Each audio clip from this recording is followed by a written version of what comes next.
A wrong hire is a $100,000 mistake. And that's why the business world spends almost $500 million annually on assessment tests.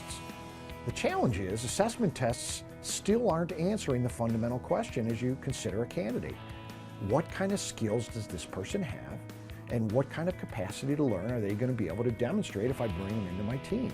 66% of folks hired turn out to be the wrong person.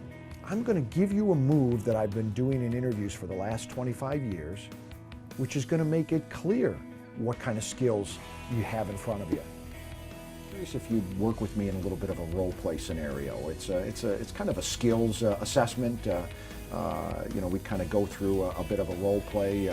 This is what I call swag. Okay, it's a paperweight.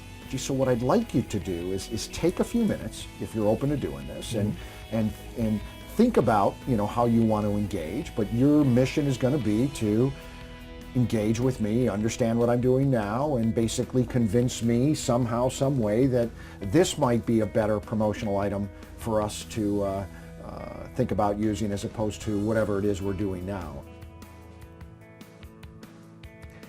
And swag match as an assessment test in an interview works for two reasons. First of all, there's really nothing to learn. It's a simple scenario. Selling swag, everybody understands what swag is.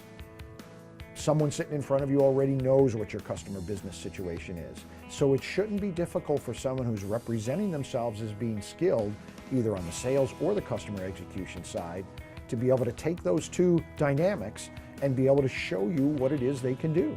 A wrong hire is a $100,000 mistake. It's not just the lost salary, it's all the time that folks spend around that person trying to help that person ultimately be successful.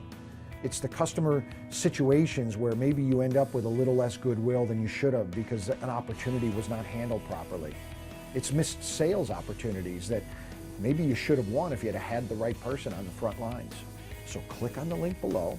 We'll send you a 15-minute webinar and you can start doing assessment tests in interviews next week, which is going to put you in position to not hope that someone has the skills and hope that someone has the propensity to learn, but to know that they have the skills and know that they have the propensity to learn.